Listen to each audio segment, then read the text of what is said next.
Union Bank of India, good people to bank with.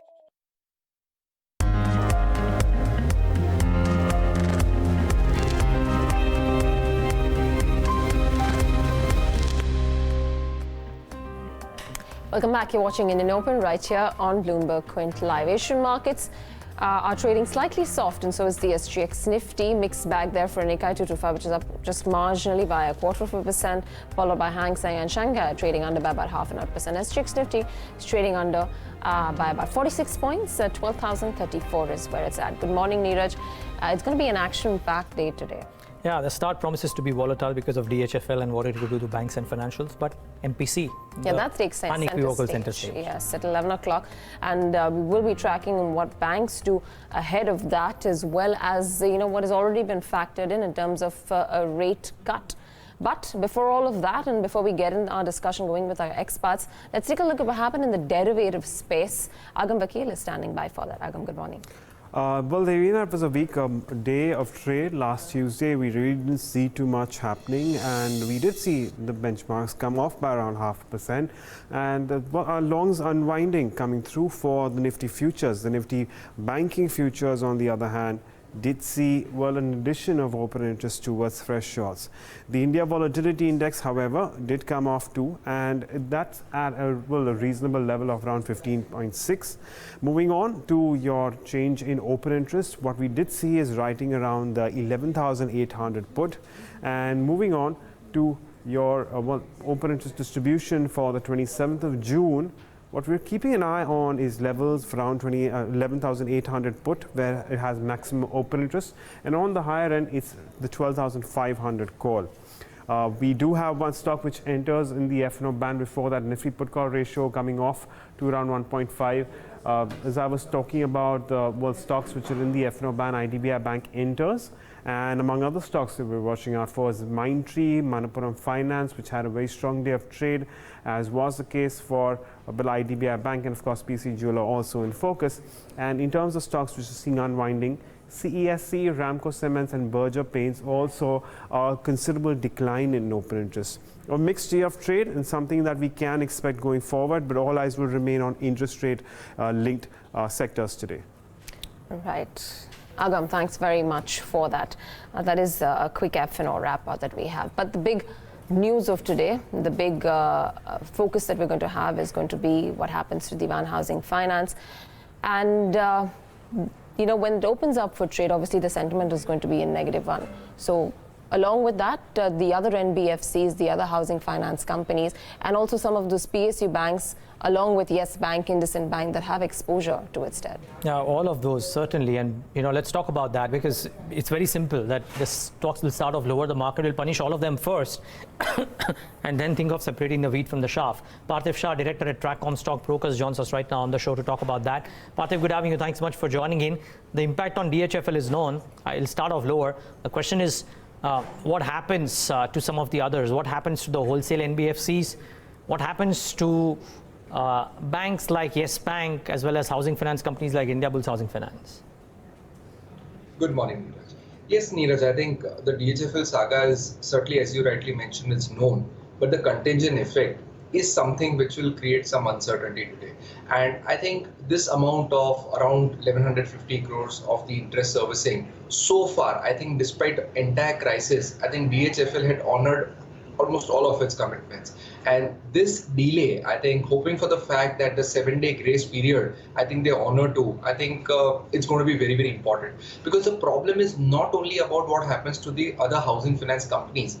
A lot of these NBFCs have borrowed a lot of money from these debt mutual funds, and debt mutual fund as a category had grown well over the last 3 to 5 years.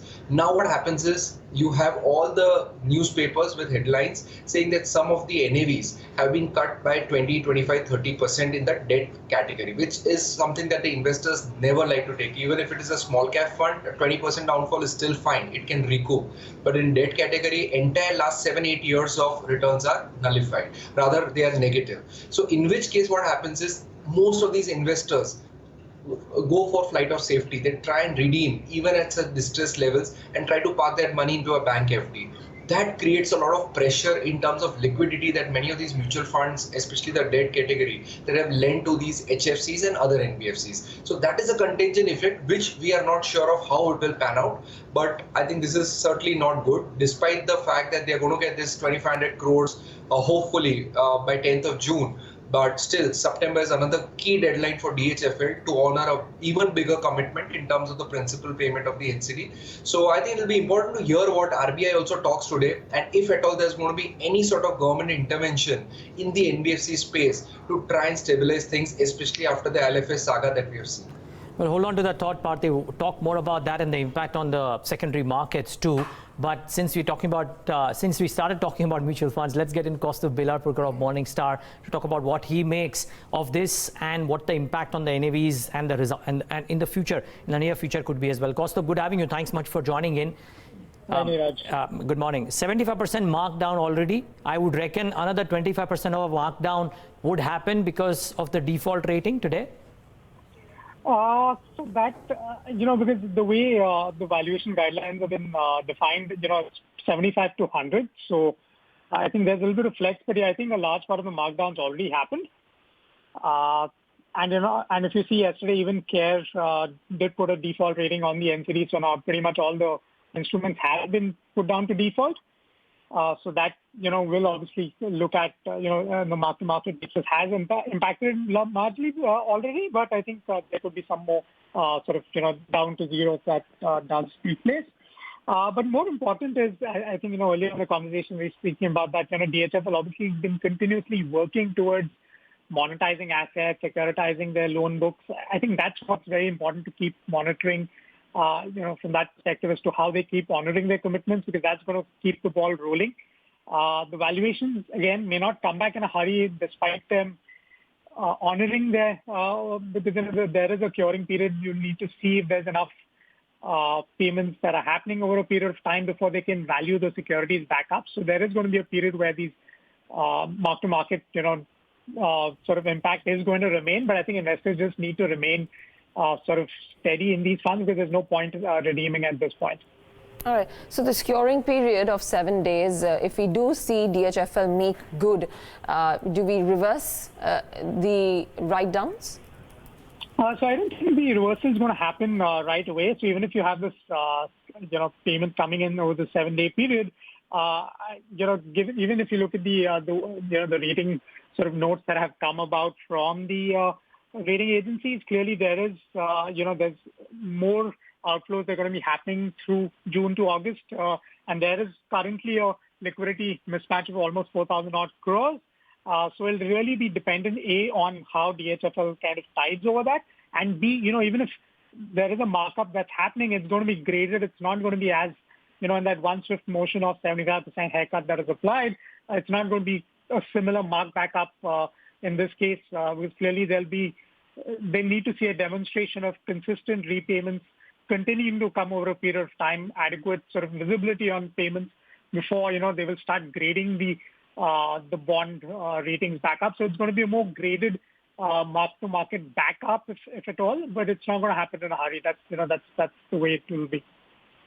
So what should an investor, a mutual fund investor, do now? Because one, if DHFL pays the interest back in the cure period, there might be a graded markup. The NAVs don't come back in a hurry, but the damage to the NAVs is already done.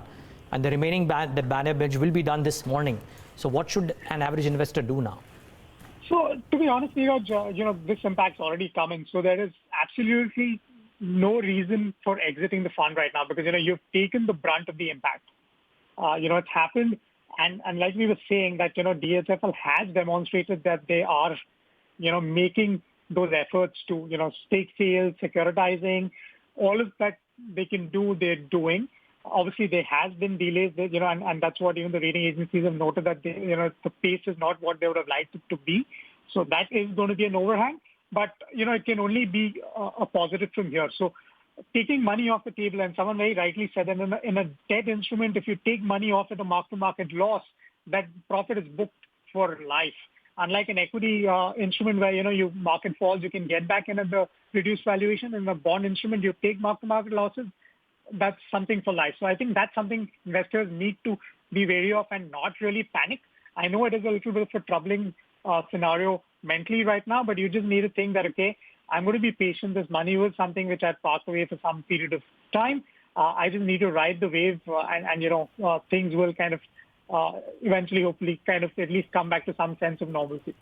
All right. Kaustubh, just one last question. Obviously, we've seen a default in interest payment for certain NCDs that were scheduled for 4th of June. What about the longer dated, exposure that they have, and where there is a possibility that they'll actually meet those deadlines and meet those maturities? Do you see a significant change happening with regards to NAVs on those longer dated exposures? So right now, the mark-to-market has been applied to, pretty much all bonds, right? That's happened across the board. And like I was saying, that will truly be dependent on how much visibility there is there, even to the rating agencies in terms of future liquidity that, DHFL can generate through strategic sales, through, securitizing their loan books. All of that is going to be very, very keen in visibility and demonstrating that at a, probably a faster clip than they've already done. I'm sure they're doing all they can to, give a semblance that, okay, yes, liquidity is probably going to tido and shouldn't be a problem. And again, like I said, only that visibility will give comfort to the industry for them to start marking those back up. But it will be graded. It's not going to be one swift action to mark it back up to the original valuation. Okay, Kaustubh, appreciate you taking the time out and joining and giving us that perspective. I think the one takeaway from this for me was that if the mark-up has to happen, it will not happen at a fast pace. Divina, just one thing that a lot of people started talking about, that the smart investor knows that DHFL will make the money back and therefore he'll come out and buy the funds today at the lower NAV because it will go up. Sure, could happen, but I think if you are a smart investor, one, it will be gradual, and two, it's important for people to know the paper, because the CPs for which DHFL makes the interest payment, some of those could get marked up, not the others, which are anyways marked down because of the default rating. So you need to know the components of each fund very carefully, or what paper of DHFL exists within what fund, before you even think of attempting. And also the acceleration of some of its NCDs, where there could be possibility of then there could be a cluster of redemptions that could happen in a very short window of time, which will impact the fund in any choice. Exactly. Completely. So please be very careful. I think a lot of conversations on social media about whether people should go out and buy these funds or not. That might not be a good exercise. Parthiv, just one question. Outside of mutual funds, on to what could happen to some of the wholesale funded NBFCs. What do you think will happen in the near term to an Edelweiss or some of the others? See, I think, Neeraj, in the NBFC space, there are some companies which are having good liquidity, even if I have to talk about Edelweiss. Luckily, I think recently they have gotten decent fund infusion from the Canadian pension, and I think they are a very smart management, and they have very smartly last few quarters cut down on a lot of disbursements. So I think it's going to be a very crucial time where certainly the men from the boys are going to get separated.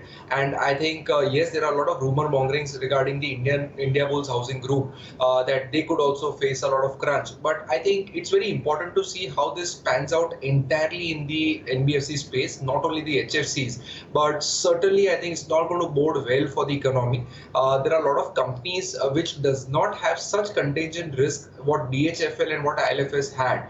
So I think today the regulators talk along with any action from the government, I believe is going to be key for the breadth of this industry. All right, that's a lot of conversation around what's likely to happen to the housing finance companies, to Diwan Housing Finance itself, and whether or not there's a big contagion risk out there or no. But there is a bigger market there to focus on. We've got a lot of stocks in news, what's happening with GAIL, all of that and more with our research team as they join us this morning, and whether or not they'll be any meaningful impact on the stock prices as they open up for trade. Mishika and Swamit, both of them are here with us. Mishika, let's start off with you first on some stocks and news. Yes, so the first stock we're looking at is Bharat Forge and RK Forging. Preliminary North America Class 8 truck orders fall below 10,800 units versus 35,200 units, which is down 70% year on year. Then we have Aurobindo Pharma. They've received Form 483 with 10 observations from the US FDA for its formulation manufacturing facility in Hyderabad, and observations are repetitive and procedural in nature as per Aurobindo Pharma. CARE revises long-term and short-term ratings on facilities of Eros International Media to D, which is default on account of delays in default in serving debt availed from banks. They had a debt of about 750 crore rupees. Omax Auto's Speedomax unit in Haryana receives closure notice from the concerned authorities. Then we have M&M. Their production is down 17.5% year-on-year to 43,665 units versus 52,904 units. VST Tillers, the tiller sales are down 19% to 1,411 units versus 1,751 units. And tractor sales are down 25% to 527 units versus 706 units. We also have Tata Motors. JLR and BMW announce a collaboration to jointly develop electric car components. Lastly, let's have a look at the important bulk deal involving Mahindra Logistics. Kotak Funds acquired 30 lakh shares, which is 4% at 490 rupees each. Goldman Sachs acquired 6 lakh shares, which is 0.8% at the same price. Reliance Capital acquired 4 lakh shares, which is 0.5% at again 490 rupees each. And Normandi Holdings sold 64 lakh shares, which is 9% at 490.2 rupees each. All right, Mishka, thanks a lot for that. GAIL in focus, PNGRB hiking pipeline tariffs. Well, yes, so PNGRB has hiked tariff for the key pipelines of GAIL India. Now, why they're key pipelines? Because they carry nearly 60% of the total gas transmission volumes of GAIL India. Now, PNGRB has approved a single tariff for the integrated Hazira, Vijaypur, Jagdishpur network, which is in line with GAIL's own submission. Now, earlier GAIL had been charging close to 25.5 rupees per million British thermal unit for those who have been the users of this pipeline since November 2008 and close to 53.7 rupees for those who have been using this pipeline since March 2010. Now, this resulted into an integrated tariff of close to 34.7 rupees per million British thermal unit, now, which has been now hiked to 41.1 rupees per MMBTU. Now, though the new rate is 18% higher compared to the earlier rate, it is nearly 58% lower than what GAIL had asked for. Now, the reason behind this lower rate is a deviation in GAIL's tariff submission and PNGRB's consideration in operating cost, volume divisors, higher number of working days, and a higher life of asset. Now, this hike in tariff rates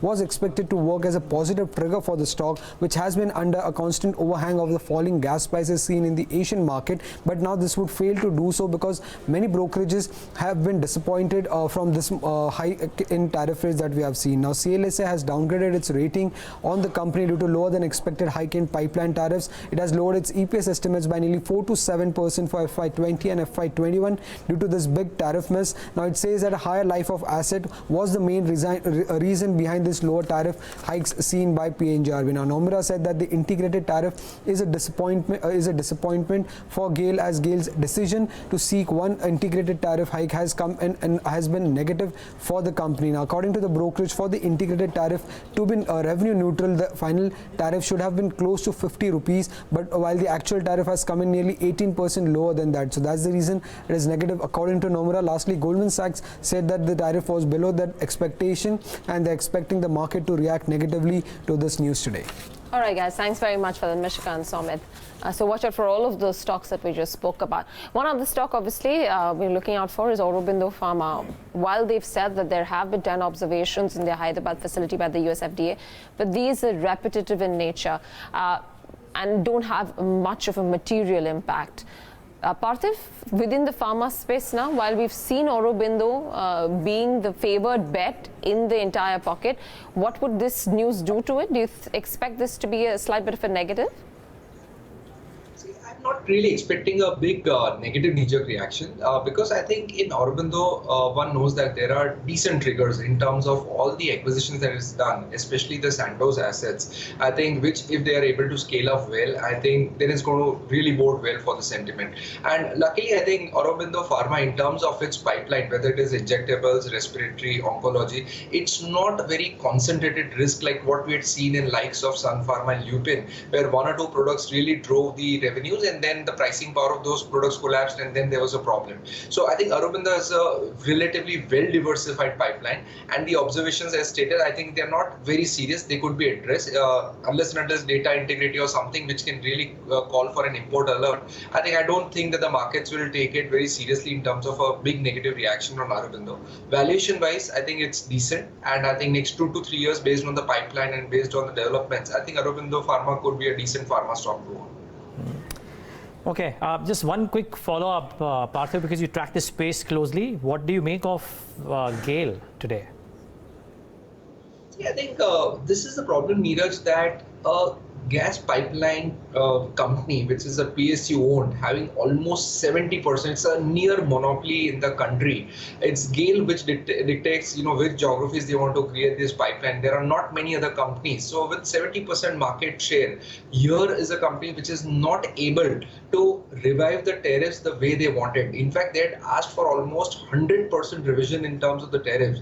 And for their 60-65% of their assets, they're not going to get that revision. So I think that does not bode well for the sentiment, despite however good the company may be, despite we might be talk about a gas-based economy with GAIL being a monopoly. I think this is going to hurt GAIL shareholders sentimentally, and that's the key reason why such companies, despite having fantastic assets, they don't tend to get re-rated with the market and with many of the private sector peers. All right, Parthiv, just stay on with us. Lots more to talk to you. But in the meantime, let's also bring in our technical experts. Amar Singh, Head of Advisory at Angel Broking, is joining us on the show, along with Manav Chopra, Head of Research for Equities at Indiabulls Ventures, is also here with us. Gentlemen, let's start off first with a quick call on the index. Today is going to be a slightly more volatile, action-packed day. What would the trade look like on the Nifty or the Bank Nifty? Manav, let's start off with you. The markets have been in a good structure, the important support for Nifty now on the lower side is at 11,800, 900. So as long as these support hold, I believe this volatility would see some sort of a buying event coming at lower levels. So for any positional trader, 11,800 to 900 are the important supports. So until unless that is not breached, I sense the markets will continue its positive bias and eventually start making higher highs. In spite of such kind of a volatility, we did see some positive breath coming in the markets. Even the mid-cap space is entering into a positive zone.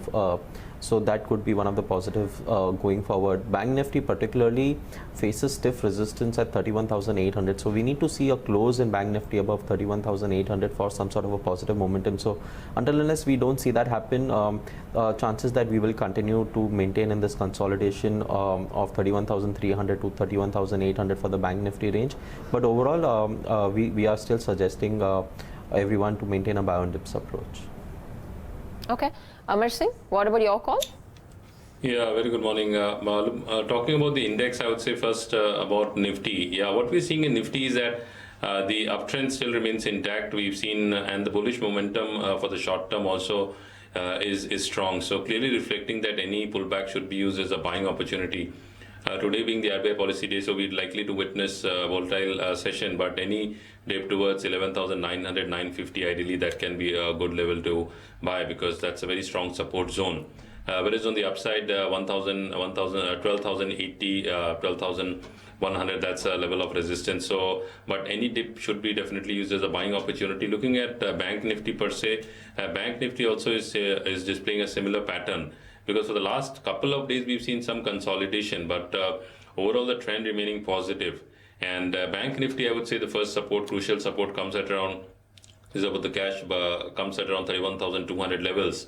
Whereas on the upside, resistance is around 31,720.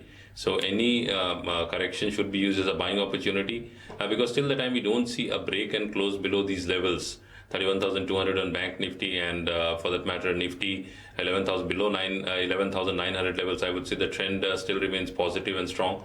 So dip should be used as a buying opportunity.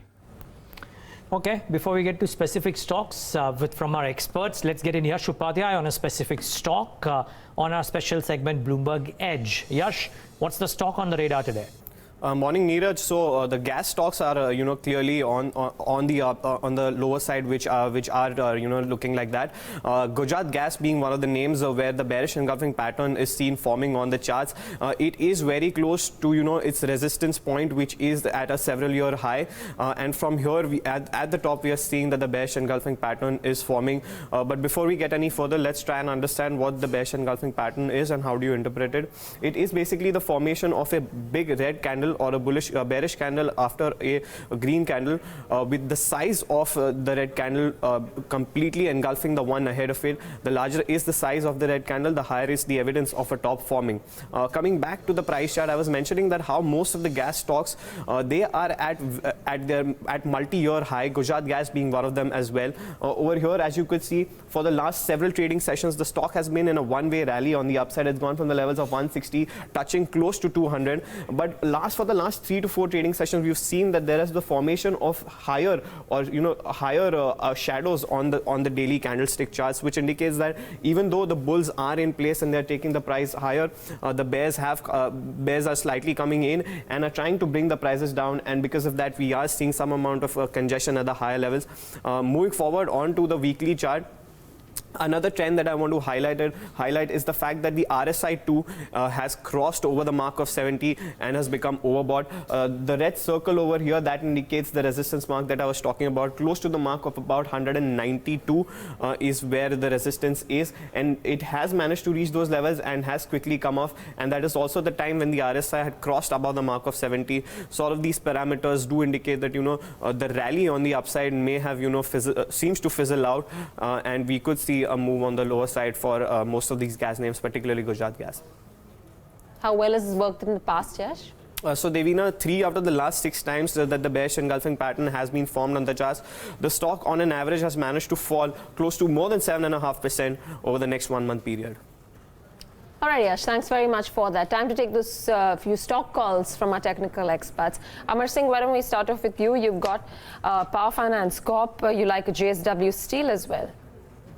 Yeah, looking at the stocks, I would say first is JSW Steel. If you look at JSW Steel, what I see here is that JSW Steel seems to have formed a bottom, because technically, if I look at the charts, there is a double bottom formation on the charts, and also there is bullish divergence on the charts. So clearly reflecting that after the sharp correction which it had witnessed from almost 420 levels, currently it's around 274 odd levels.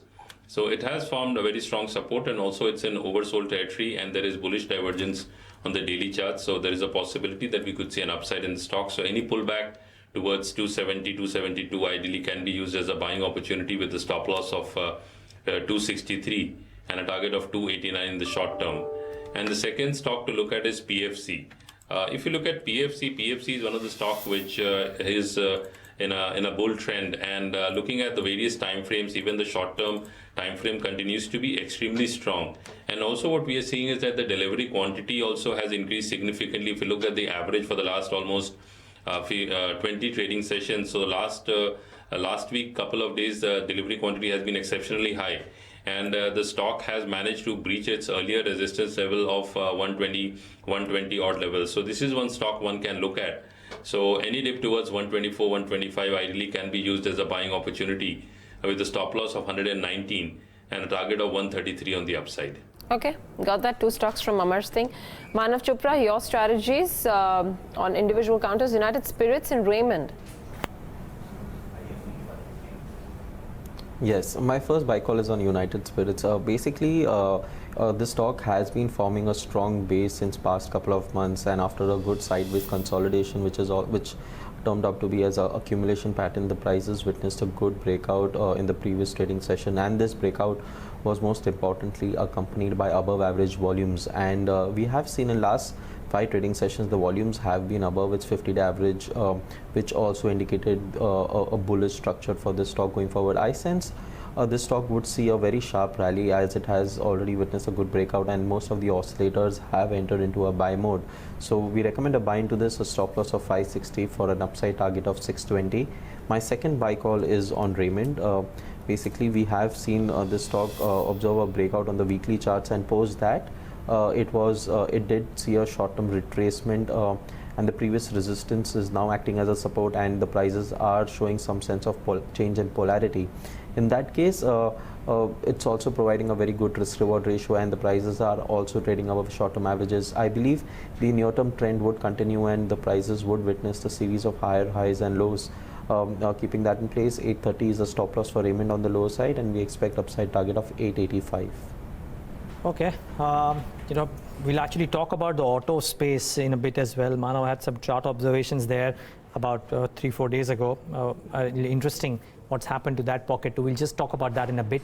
But remember, just before the markets kickstart trade, we're likely to start off marginally lower in trade. The key thing is there are these 3 or 4 things that you need to monitor today. One, what happens to DHFL? That's the first port of call. The stock will start off lower, yes. But what happens to some of the banks and some of the wholesale funded NBFCs? So I think that's the pocket. Housing finance, stocks like Yes Bank, stocks like Edelweiss, and some of the other wholesale finance companies.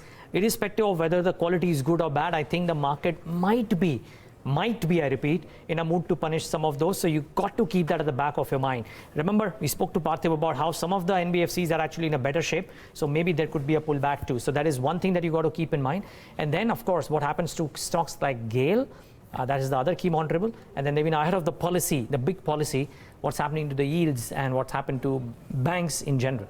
Yeah, 7.02 is what we had a close off in terms of the 10-year yield. So we'll see how that starts to move. But like Ira earlier on highlighted that, the bond market's already baked in a 25 basis point cut. So they really have to probably look at delivering something in the higher end if this rally needs to continue within the bond market space. So that's Asia for you, about 0.25% higher. Shanghai is trading lower, so it's worsened a bit for China. Hang Seng is up just marginally. For the SGX 50 itself, it's worsened a bit. About 0.5% now, 54 points down. Pre-open ticks up on your screen right now for the index, for the Nifty 50. We're trading marginally in the green, and so is the case with the Sensex. So no major big bang moves at the start of a trade today. But individual stocks then, let's start taking a look one by one. Starting off first with the losers. Yes Bank is down. GAIL, a big cut that we're seeing, but again, these are just those sharp gyrations early morning. So you'll see this consolidate and cool off in the next few minutes of trade. 8% lower for GAIL. There was a bigger tariff hike expected. Yes Bank is down about 2.8%. Remember, Yes Bank also has some exposure to the Divan Housing Finance. Indiabulls Housing Finance itself is down about 2.7%. Reliance Industries 2.3%. Those are some of the major losers. Among some of the gainers on the index, TCS stacks up tall, 3.5%. SBI is up 1.8%. Hero MotoCorp, IOC, Asian Paints, HUL are some of the other bigger gainers. For the currency, some weakness has come in this morning. 69.41 is where it's trading at. I think the close was 69.26. So there is that marginal weakness that's come in. We'll wait, I think, for 1 minute or so for the bond yields also to show up. Yeah, Divan should come up on your screen though. That's the bigger one. And let's see what that one is doing. Should start off lower. No surprise there. This may not stop at this.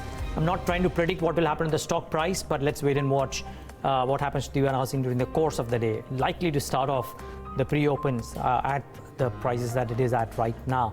Bring up Edelweiss, bring up Shriram Group and some of the others. Edelweiss in particular, I think a lot of these wholesale funded NBFC stocks might be in focus today, so you got to keep those at the back of your mind. Eros International, by the way, is the other one, wherein I think CARE has downgraded the facilities, all open NCDs and CPs of Eros to a default rating. So it's not just Divan, by the way, it's the more liquid one and have more repercussions on the financial system. But Eros individually too, down about 20%. So not surprised there. Let's wait and watch what happens to some of the others. Something wrong with Dilip Buildcon the last few days. It's been on a downtick. Yesterday or Tuesday's session was down 5%. And in today's session too, looking like starting off lower. But a lot of these rates will be revisited in just moments from now. Let's wait and watch what happens there. I think the 10-year bond yields are up now. I think 7.01 is what we have. So now 7. So from 7.02, it's come off a little bit more. Now, let's see. I remember somebody saying that in the past, if you look at the history, during these times, I mean, in the recent times, we haven't quite held a level below 7 for too long. So let's wait and watch what happens there. But well, interesting times for sure. Eros International is a dead giveaway. You don't really quite surprised with the move that it will make. Parthiv, what's happening within some of these Andhra Pradesh based or even in general the construction space, ever since the Jagan Reddy decision came about, a lot of companies have come off. You track Dilip Buildcon closely. That stock was down 5% in Tuesday's session, 5% down today, 529. What's happened here?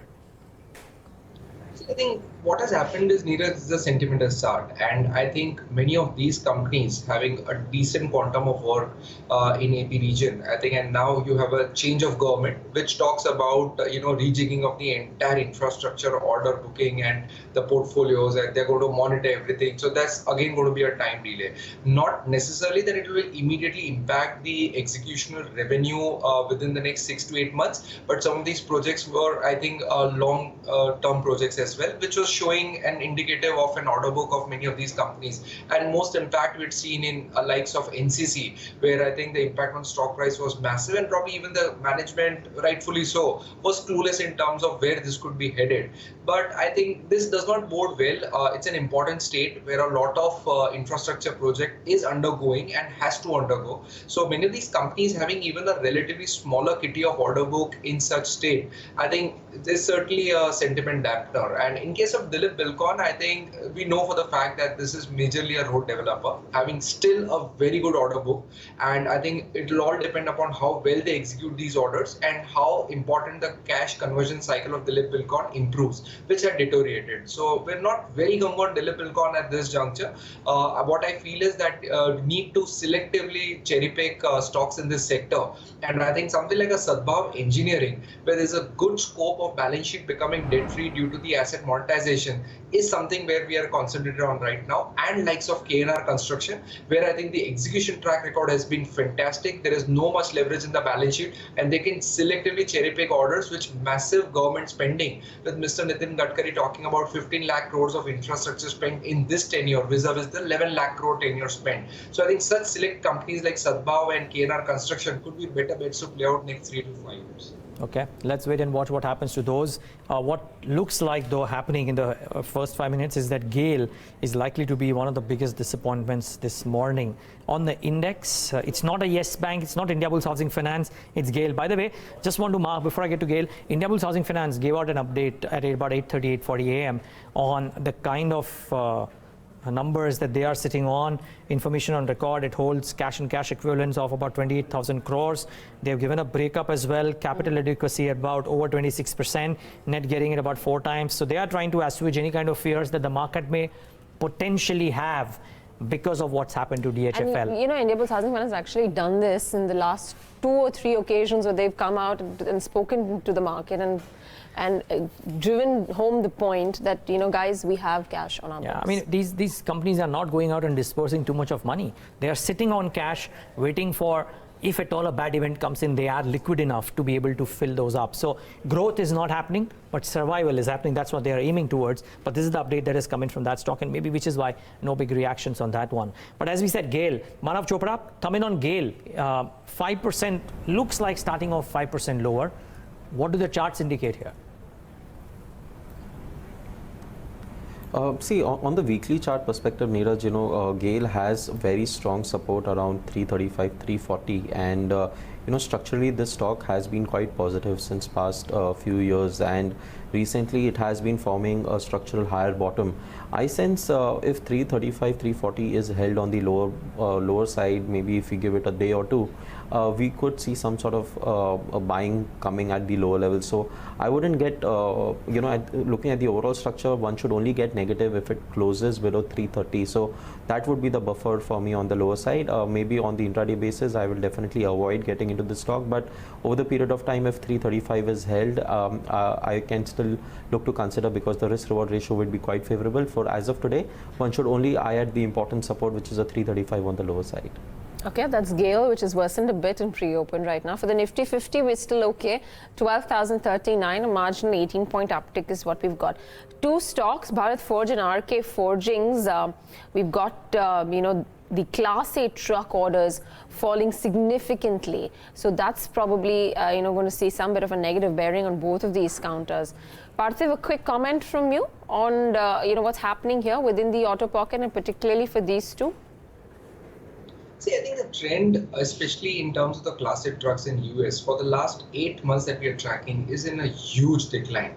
And I think this decline has been massive, and as a result of which, some of the proxies plays, which are especially likes of Bharat Forge, GNXL, I think we are seeing those stocks really underperform. No doubt these managements are talking about a commentary that they are moving more towards a non-automotive business, but even the impact of trade war is slightly uncertain at this juncture. No doubt they are quality names. Bharat Forge at current valuations, I think certainly bodes well for a long-term investment thesis. But with the Class 8 truck data not coming in well, I think I don't see a massive re-rating happening in these forging plays, which cater to likes of for the Class 8 truck. So I think it's going to be a sentiment dampener for them. But I think on any correction further of 5 to 10%, long-term investors having 3 to 5 horizon can certainly play this, because the best time to invest in these is when the cycle is down, and then you ride the upcycle, getting a lot of good returns on these stocks. What would you trade a Bharat Forge today, Amar Singh?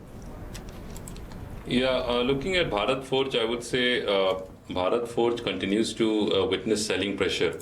And looking technically on the charts, the stock, on the long-term charts, the stock continues to remain bearish.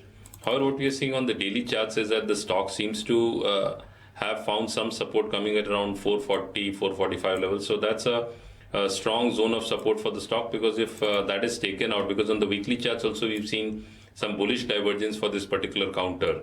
So ideally 440, 445 should be held.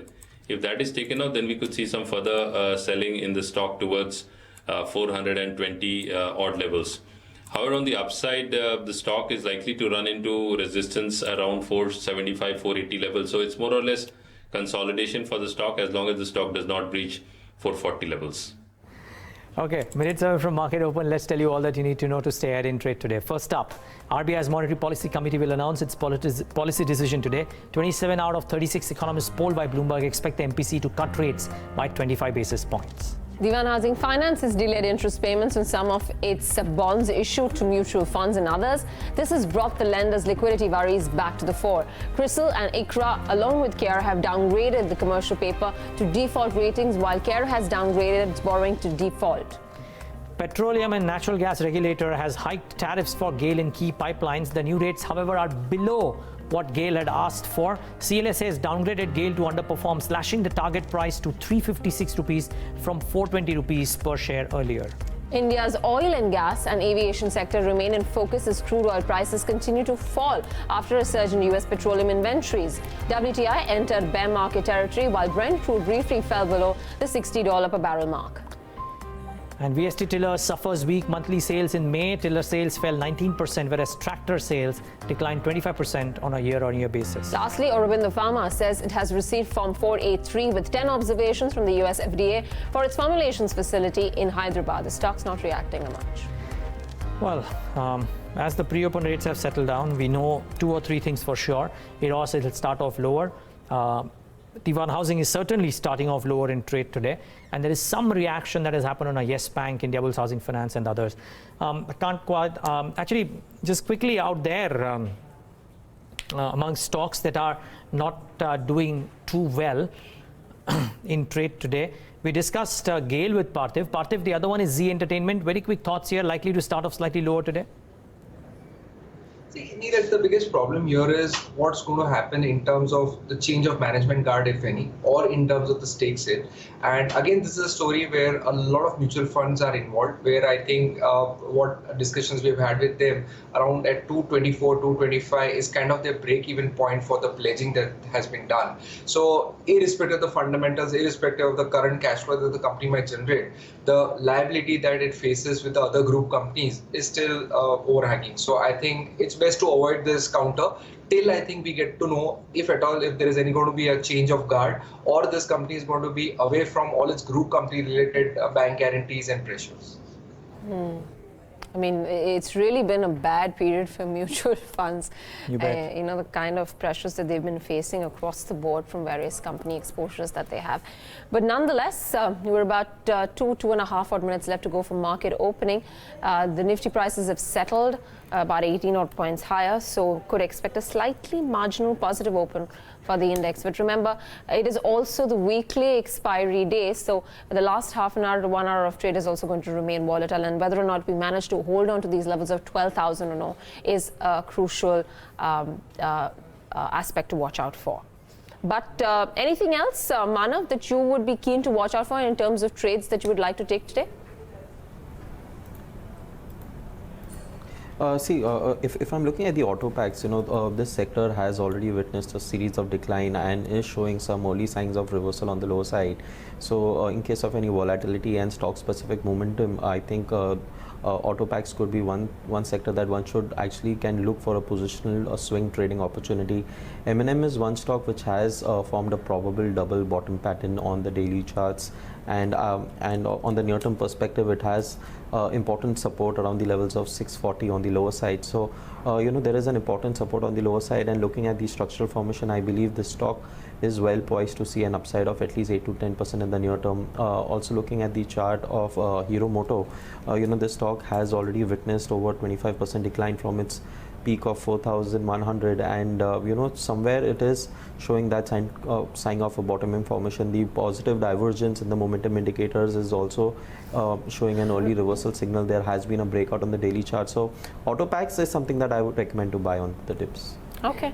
The other two pockets that have been active over the last 6-10 days of trade has been the fertilizer space and the logistics space. We'll watch out for that on open as well. But time to take quick top calls from our technical experts. Amar Singh, I'll start off with you first. Yeah, I would say the first one which I mentioned was PFC. Because PFC is one stock which continues to be extremely strong technically on the charts, be it the long-term charts, the intermediate term or the short-term. So this is one stock one can definitely look at. Any pullback towards 124, 125 levels can be used as a buying opportunity with a stop loss of 119 and a target of 133. Manav, 5 seconds. Your top call for the day. Manav. McDowell at the current price. We can expect also a 2% Here's how the rally on markets are starting off. Here's how the markets are starting off this morning, Thursday morning. Flattish for the Nifty and the Sensex. The Nifty Bank down about 0.25%, and the mid caps and the small caps join in on this. Will come up on your screen as well in just moments from now. Flattish start to the broader markets too. So the markets are not reacting too positively or too negatively to any of the global cues. The last 2 days pretty good for the global markets, but maybe because we had a good Tuesday, we're not quite reacting too positively today. Bring up the heat map and show you what's moving and what's not. The losers first, GAIL, 5%. Yes Bank is now seeing some reactions. Indiabulls Housing Finance, despite the clarifications given on the exchanges at about 8:30, 8:40 a.m., starting off 3% lower. IndusInd Bank 2.5%, Z 2.5%. So a lot of these names are correcting thick and fast in the session today. What is doing well? Is there a defensive bent? No, not necessarily. IT is not the top gainer. What is doing well? Crude beneficiaries. So Indian Oil Corporation up about a couple of percentage points. Defensive nature, Power Grid comes up 1.5%. Dr. Reddy's a 1.5%. It's been having good days the last couple. And autos are not having a bad day. Eicher, Tata Motors, Bajaj Auto are amongst the names which are actually doing well in the session today. So autos are having a reasonably good outing. Even Stevens, as far as the losers and the gainers go. But the big loser is GAIL on the index, and the big loser at the broader end of the spectrum has to be Diwan Housing. Quickly, let's get that stock up and show you what's happening to that, because that is that one big stock to monitor. Okay, 10% lower for DHFL, 11 rupees, and wouldn't be surprised if the bent of the market on DHFL continues to remain negative. Volumes expanding as well, but the bent of the market on Diwan Housing looking fairly negative. Just a couple of other pockets that I want to highlight, stocks which are in focus today. And you'll probably look at Eros International, Bharat Forge, as well as Aurobindo Pharma. All of them have some negative news flow around them, and all of them are reacting, though the one that is at the broader end of the spectrum taking center stage is Eros. They are not surprising. Downgrade to a default rating. You wouldn't expect anything less out of companies. Stop. All right, and most of the other names in the broader market space also, it seems to be a day which has started off slightly in the negative territory. The other one that from a news point of view, VST Tillers sales are down 19%, tractor sales also down 25%. So that is one stocks down about 0.5%. Aside from that, we were talking about how there's some interest that's come back into some of these fertilizer and logistics names. So for one, from fertilizers, RCF is up to 2.5%. Should pull up national fertilizers as well. from the logistics space, Snowman Logistics and All Cargo Logistics, Aegis Logistics. These are the names that are doing well in today's session. Inox Wind is trading higher by about 2.5%. We've got renewables real estate up about 2%. And along with that, Power Grid, we've spoken about that one. Intellect Design, stocks trading at 274, that's up 1.7%. Brigade Enterprises, 1.5% higher. From the cement space, Shree Cement has moved up, that's up 1.3 odd percent. Voltas is doing not badly. Apollo Tyres, 1.2% higher. And Berger Paints is up 1.2% as well. Amongst the bigger losers, we already spoke about Eros, Divan Housing, and Dilip Buildcon. We were talking about that one and how the steep cuts have started to build in. And today's session, yet again, another 5% cut that's come in. Edelweiss 3% lower. Lakshmi Vilas Bank, the stock's done about 2.5%. Should look at the others as well. So Repco Home Finance, Canfin Homes, if these stocks are reacting in any way or no, because over the last few weeks, these two stocks have pretty much done their own thing vis-a-vis what a Divan Housing Finance or an Indiabulls Housing Finance has done. But in today's session, that too sees a sentimental setback and is down about 1.5% in the session. So overall, 600 stocks advance. I think it's an even keel. The start is even keel. So 593 stocks advancing, 582 stocks declining. Okay, Manav, we just got a brief mention on your top call before the markets open. Very quickly, what's that one stock that you're watching out for today? At the current levels, like I mentioned, United Spirits is something that is definitely looking well poised. It has also opened slightly soft, on the immediate basis. 565 is an intraday support. I recommend that one can also look to buy even at the current levels. On the upside, if this stock manages to sustain and close above 570, this stock could see a swift rally of another 8-10%. But even on the intraday basis, the stock has a very good chance of even testing the levels of 575. Okay. Well, GAIL is the top loser, yes. Indiabulls, Yes Bank, Z. But there are some positives as well to take home today, and that's what's happening to crude and the resultant impact that is happening there. Parthiv, what would you do with the oil sensitives with crude falling the way it has? Would you go out and maybe log on to some of the OMCs or some of the paint companies currently? Certainly, I think, Neeraj, the paint companies, and we have seen likes of Berger Paints. I think one of our second best favorite paint stock after Asian Paints. I think this is a company which didn't report very good set of numbers, but just because crude oil prices have fallen by 15-17% from their peak, we have seen this company doing reasonably well. Asian Paints is also a great story going ahead, but I think certainly it helps the paint companies. But if I have to pick one stock between the two paint companies, it will be certainly Berger Paints, and even something like Pidilite, where the volume growth was definitely a dampener, but I think markets are hoping that the volume growth will certainly revive, and so will be the margins, with the VAM prices also coming down with the crude derivative impact. So I think it's better to focus on these select consumer themes rather than trying to nibble and trying to play the OMCs where there's a lot of volatility despite the crude oil coming down. Okay, thanks a lot, Parthiv. We'll leave it at that, and along with that, I'd like to thank Manav and Amar as well. Appreciate all of you taking out the time this morning and speaking with us. Thank you. Bringing in Gautam Shah, Associate Director and Technical Analyst at GM Financial Services. He's joining us right now. Gautam, great to have you. 12,000, the crucial hurdle, that big record high that we created. How easy or difficult is it for us to actually maintain and sustain these levels? Good morning. I think it's going to be a bit of a challenge for the markets to get past this number convincingly. I think we've seen it in the last week and a half that the market has been playing around this level of about 12,000. And I must say that the charts are looking slightly overbought and to a certain extent stretched. And therefore, I think the indices need a little bit of consolidation before they can see the next leg up. I think we have been maintaining our target of about 12,222, and that is just about 100 points away from the highs of a couple of days back. And with the Nifty having rallied about 1,000 points from the lows, having digested the political developments, I think a lot of positives is already into the price, and that's what the charts are indicating. And the market is trying to ignore the negatives that we have at the current juncture, and I think you have a number of negatives. And I think at some point of time, that could lead to the markets going through a patch of correction. So just for the time being, let's not jump the gun. I think the markets will have to break support levels to really get into confirmed negative mode. But the risk reward to go long at 12,000, 12,100 is just not justified, because we feel that this area of 12,000, 12,200 is going to pose a challenge for the markets, and we would not be surprised at that at some point of time in the next 4 to 6 weeks, we go through a period of correction wherein the Nifty loses about 4-5% or a little more.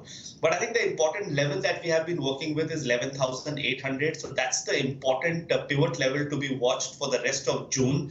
And at any point of time, this level gets violated, I think it will open up a decline of about 4 to 5%. But I think my view on the markets currently stems from the global market setup. I think many global markets are in a confirmed medium-term downtrend. It's only India that has really bucked the trend. But I think this could change going forward, and therefore one needs to be a little conservative at these levels. All right. Let's talk about the Nifty Bank now, Gautam. Obviously, while the news flow and the fundamentals, seem to be driving what the index is doing and what the individual components are doing off late, what are the important levels that you're going to be watching out for the Nifty Bank? Well, you must have noticed in the last 1 week, the Bank Nifty has been a bit of an underperformer because it has not been able to get past that 31,700 number. If I'm not wrong, 5 out of the last 7 sessions, the Bank Nifty has hit a high of around 31.7. It is indeed a little overbought on the charts, and what we see is a hint of divergence. Which means that the price action has been making a higher high, whereas the indicators have been making a lower high. And I think this is something that we've seen for the first time in many, many weeks. So if the Bank Nifty were to see some sort of a pullback, it will have a major impact on the indices, because banking is a sector that has been leading this market all along, and it is looking a little overbought at this point of time. So while I'm still very kicked about the PSU segment in the banking space, I think some of the private names are a little overbought and do not warrant a buy at these levels. Gautam, good morning. Neeraj here. When we did the BQH event a month and a half ago, you were very bullish about what the markets will do over 1.5 years, and it's played out as per script. Your call on how the Nifty will form a bottom at about 11,200 has worked well. Why is this circumspect outlook at around 12,000 levels? Is it very short-term in nature? Yes, Neeraj, it is short-term in nature. If you remember, we had talked about 12,200 as a near-term target and 13,000 as a possible end-of-the-year target. But let's realize that at 12,000 index, 1,000 point is not even 10%. So I think the mainline indices will not see greater upside. I think it's going to be a lot more hard work. But I think the real returns or the real gain is going to come from the mid caps and the small caps. I think the disconnect between the mid caps and the large caps is going to narrow for the rest of the year. And let's also not forget that you are in an environment where most global markets are in a bit of a difficult period. As we speak, the Asian markets are trading at a 3-month low. The European markets have seen a very large decline from the recent highs. If you look at the US market, the Dow has corrected from 26,500 thrice in the last 3 months. And there are indications that this fall that has happened in the Dow, could see much more extension on the downside. So I don't think India can, be in a place where it continues to outperform while other markets are in a difficult environment. So that's probably the reason we are working with a very tight stop loss of about 11,800. So for people who have a view for the next 2 to 4 weeks or 6 weeks, 11.8 is the level to watch. If at any point of time this breaks, it does open up a correction. But let me also say that the medium-term, long-term trend of the market remains strongly up. And we believe that you are likely to see levels of 13,000 by the end of the year. But before we get there, I think a round of correction is what is likely. The other space, rather, is now that we're starting to see slightly more divergent moves in, is the auto pack. So now we've got fundamental backing coming in for some of the two-wheeler names. So you've got the likes of a Hero MotoCorp, then you have the likes of a TVS Motors that's starting to move up. Bajaj Auto, any which ways did well right from the start. And then the likes of Maruti, M&M, Tata Motors. So how would you look at both these pockets? And individually, if you have to probably have a pecking order within this particular sector? Well, I think it's important to realize that autos have been an underperformer all along. I think it's played out almost for the last 6 months now after a wonderful last couple of years. But at this juncture, I think there are indications that the sector or the index is trying to bottom out. I still do not have the confirmation or the conviction to say that the worst is over. So I would be very nimble-footed, and I would only look at a couple of stocks in the space, stocks which have outperformed in the recent past. Bajaj Auto is a case in point. It has a wonderful chart, and it has done really, really well in the last couple of months. So if at all the auto index were to rebound from here, I would bet on that stock. But I think most other stocks in the sector are still trying to find a bottom. So I wouldn't really be too aggressive, into recommending these stocks. I think there are much better bets in the market. If you look at the oil and gas space, that's a segment that looks very interesting to me, and I think it's going to do well over the next 3 to 6 months. So the likes of Reliance and ONGC and the OMCs, because my view on crude continues to be quite bearish. So I think the OMCs will see a very large upside of about 15 to 20% over the next many months. And this would be followed by capital goods. We ignore this sector, but let's realize that for almost 2 years, the capital goods index was in a 10% band. And from that band, we saw a breakout a couple of weeks back. And that breakout does look very reliable and very genuine on the charts. So if you ask me in terms of my pecking order, I think oil and gas, capital goods, followed by banks would be my 3 best bets. All other segments in the market, can go through a period of further correction if at all the Nifty were to see some give back from here, which I think is likely. So, Gautam, what within cap goods would lead the charge? I mean, would it be the usual suspect like L&T, or would you believe some of the others will do well? Because you mentioned that you expect the mid caps and the small caps through the year to do better than the large caps. Yes, L&T is right up there. I think I've always maintained that stocks which do not do so badly in the difficult times, tend to be the best performers. And I think we've seen that with what L&T has done. In no time, the stock is up, I think, almost 300 rupees in a matter of few weeks. And I think it will continue to do well because it has done the hard work. It was in a range for about 1.5 years when markets were going through a bit of a difficult phase. So yes, the large cap capital goods stocks will do well. And even the mid cap, I think most of the mid cap capital goods stocks are also setting up for a very big upside. But that's purely a buy and hold strategy from a 6-month or a 12-month perspective. For the mid-cap 100 index itself, I think which is trading at around 18,000, we believe that if all is well, I think the index could see a 20% upside from current levels. So while the Nifty and Sensex might take a bit of a backseat, I think the mid-caps will do very, very well. And this is a trend that we have seen, play out in the last 7 to 10 days, and I think it's going to carry on. Are you saying mid-cap index will show a 20% upside through December? Looks like, yes, Neeraj. That's my call. Okay. One last question, Gautam. Financials firmly in focus. You spoke about the possibility of the market correcting if the bank Nifty pulls back. One, how high is that possibility? And what within the financial space do you have the biggest call on currently, either on the upside or on the downside? Well, I think in the financial space, I'm looking at, in terms of buying, I'm looking at stocks that have come out of a range after almost 3 years of underperformance. So the likes of Axis, ICICI, these are names that never participated while the HDFCs and the IndusInd banks of the world were running. So there is a little bit of a change in stance which we have taken in terms of our recommendations in the financial space. But let me highlight here 2 other spaces in the market which are actually looking quite negative. I think the IT space, given my view on the rupee, I think the IT space is in for a big decline. I think a secular uptrend could have ended for that index. So that's looking a little negative. And I do see the rupee appreciate to all levels as low as 64, 65. So that's a big thing if it were to happen.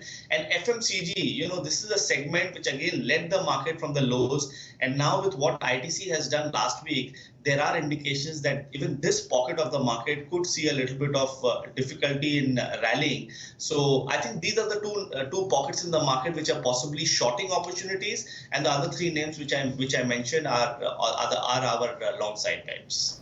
Okay, Gautam, always a pleasure chatting with you. Thanks so much for taking the time out and speaking to us. We'll look forward to talk to you post the budget, Gautam, to take stock of whether the situation and the charts have changed or not.